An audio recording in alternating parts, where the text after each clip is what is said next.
ಎಲ್ರಿಗೂ ನಮಸ್ಕಾರ ರಾಜಣ್ಣ. ಬೆಳಗ್ಗೆ 5 ಗಂಟೆಗೆ ಎದ್ದು ಫುಲ್ ವಾರ್ಮ್ ಅಪ್ ಮಾಡಿ ಹೆಡ್ಡು, ಶೋಲ್ಡರು, ಲೆಗ್ಗು ಎಲ್ಲ ಏನೇ ವರ್ಕೌಟ್ ಮಾಡ್ತಿದ್ರು ಮೊದಲು ಶೋಲ್ಡರ್ ಫ್ರೀ ಮಾಡ್ಕೊಂಡು ಅವಾಗೇ ವರ್ಕೌಟ್ ಮಾಡಿ, ಆಮೇಲೆ ಪುಲ್-ಅಪ್ಸ್ ಹೊಡೆದು ನೆಕ್ಸ್ಟ್ ಮಾಡಿದೆ ಬ್ಯಾಕ್ ವರ್ಕೌಟ್, ಡಬಲ್ ವರ್ಕೌಟ್ ಮಾಡ್ತಾಯಿದ್ದೀನಿ. ಸೊ ಬ್ಯಾಕ್ ವರ್ಕೌಟಲ್ಲಿ ಫುಲ್ ಎಫೆಕ್ಟಿವ್ ಆಗಿ ಬೀಳೋದು ಅಂದರೆ ಇದೊಂದೇ ವರ್ಕೌಟು. ನಾನು 1 ಮಂತಿಂದ ಬಂದಿರೋ ರಿಸಲ್ಟ್ ಮೇಲೆ. ಆಮೇಲೆ ಬೈಸಿಪ್ಸಲ್ಲಿ ನಿಮ್ಗೇನಾದರೂ ಶೇಪ್ ಬೇಕು ಅಂದರೆ ನೋಡಿ, ಬೈಸಿಪ್ಸ್ ಇದೊಂದು ಅಲ್ಟಿಮೇಟ್ ವರ್ಕೌಟು. ಇದು ಮಾಡಿದಾಗಲೇ ನಾನು ಶೇಪ್ ಕೂತ್ಕೊಂಡಿದ್ದು. ಲಾಸ್ಟ್ 2 ಮಂತ್ಸಿಂದ ಮಾಡ್ತಾಯಿದ್ದೀನಿ. ಆದಷ್ಟು ಹೈ ವೆಯ್ಟ್ ತೊಗೊಂಡು ಮಾಡಿ.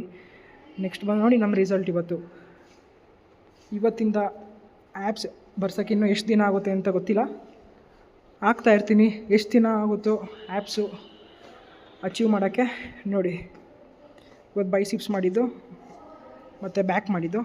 ಲ್ಯಾಟ್ಸ್ ಓಪನ್ ಆಯಿತು. ಇವರೇ ನೋಡಿ ನನ್ನನ್ನು ನೋಡಿ ಇನ್ಸ್ಪೈರ್ ಆಗಿ ಬಂದಿರೋ ಜಿಮ್ಮಿಗೆ. ಮಧ್ಯಾಹ್ನ ಊಟ ಮಾಡಿದ ತಕ್ಷಣ ಏನು ಮಾಡ್ತೀನಿ, ಕ್ಯಾಲರೀಸ್ ಬರ್ನ್ ಮಾಡೋ ಅನ್ನೋ ನೆಪದಲ್ಲಿ ಇಲ್ಲಿ ಬಂದು ಟೆನ್ನಿಸ್ ಆಡ್ತೀವಿ. ಇವಾಗ ಟೈಮ್ ಬಂದು ನೈಟ್ 7 ಗಂಟೆ ಆಗಿದೆ, ಆದರೂ ಕಾಲೇಜಲ್ಲೇ ಇದ್ದೀವಿ. ಯಾಕಂದರೆ ಗ್ರೂಪ್ ಪ್ರಾಜೆಕ್ಟ್ ಕೊಟ್ಟಿರ್ತಾರೆ, ಮಾಡಲೇಬೇಕು.